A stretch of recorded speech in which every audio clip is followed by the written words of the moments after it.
Our introduction, my story.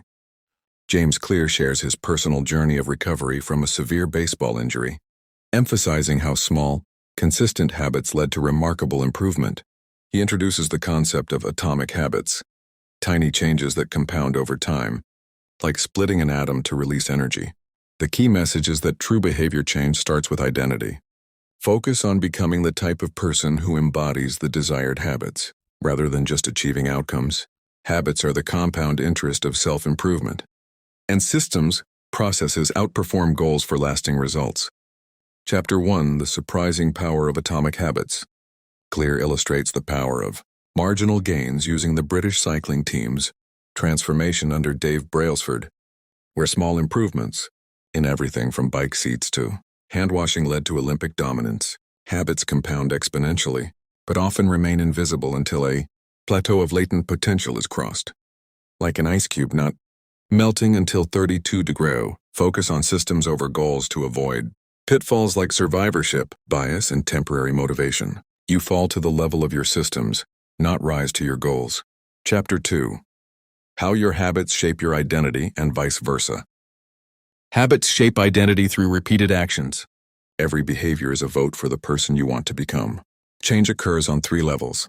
Outcomes, what you get; processes, what you do; and identity, who you are. Shift from outcome-based, I want to lose weight, to identity-based, I am a healthy person approaches. Examples include a nail-biter embracing manicures or an athlete asking, what would a champion do? To reinforce new self-beliefs.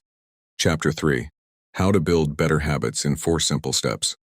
Habits form through a feedback loop of cue, trigger, craving, motivation, response, action, and reward, satisfaction, as seen in Thorndike's cat experiments. To build good habits, apply the 4 laws of behavior change. 1. Make it obvious, cue. 2. Make it attractive, craving. 3. Make it easy, response. And 4. Make it satisfying, reward.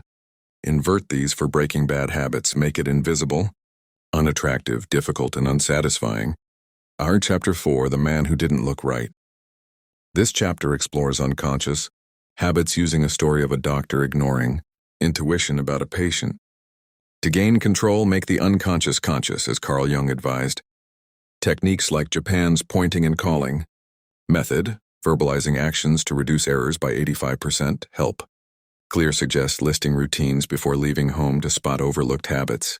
Gertrude Chapter 5. The best way to start a new habit. Clarity beats motivation. Use implementation intentions. I will behavior at time and location to boost follow-through by 91%. Habit stacking after current habit. I will new habit leverages existing routines, like the Diderot effect of one change sparking more. Specify exact cues to make habits obvious. Chapter 6. Motivation is overrated. Environment often matters more. Environment trumps willpower.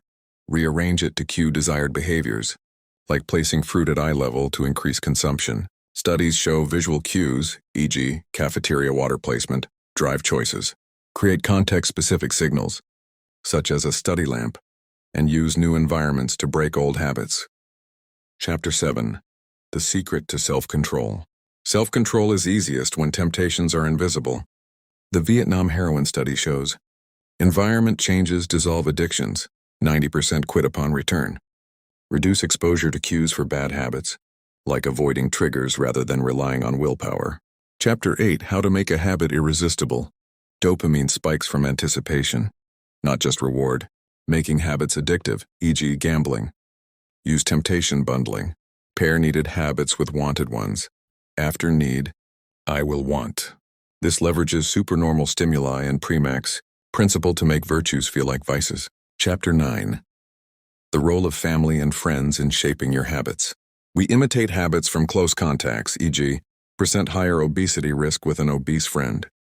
Tribes, conformity experiments, and influential figures. Join cultures where your desired behavior is the norm, like Polgar's chess prodigies, to make it attractive through social approval. Chapter 10. How to find and fix the causes of your bad habits. Bad habits fulfill core cravings, e.g., smoking for relief. Reframe them positively. I get to exercise and address roots with healthier alternatives. Use pre-game rituals like Terry Crews's spa routine to build motivation for tough habits. Chapter 11. Walk slowly, but never backward. Mastery comes from repetition, not time. Focus on action over planning. As quantity breeds quality, e.g. photography students. Hebb's law explains neural wiring through practice. Aim for frequency to build automaticity. Chapter 12. The law of least effort. Humans follow the path of least resistance. Reduce friction for good habits, e.g. prep gym clothes, and increase it for bad ones, e.g. unplug TV. Prime environments and automate to make the right choice effortless. Chapter 13. How to stop procrastinating by using the 2-minute rule. Scale new habits to under 2 minutes. Read 1 page instead of read a book to overcome inertia. Rituals like a morning cab ride create ramps to consistency. Standardize before optimizing. Chapter 14. How to make good habits inevitable and bad habits impossible. Use commitment devices, e.g. Victor Hugo locking close and automation, e.g. auto savings to lock in behavior. Increase friction for vices like app blockers to make them impractical. Chapter 15. The cardinal rule of behavior change. Rewards drive repetition. Add immediate ones to delayed benefits, e.g. savings jar for skip treats. Pleasant cues like scented soap boost adherence by 52% in habit studies. Chapter 16. How to stick with good habits every day.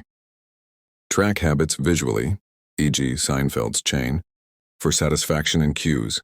Never miss twice to preserve momentum. The paperclip strategy gamifies progress. Automate tracking to avoid Goodhart's law.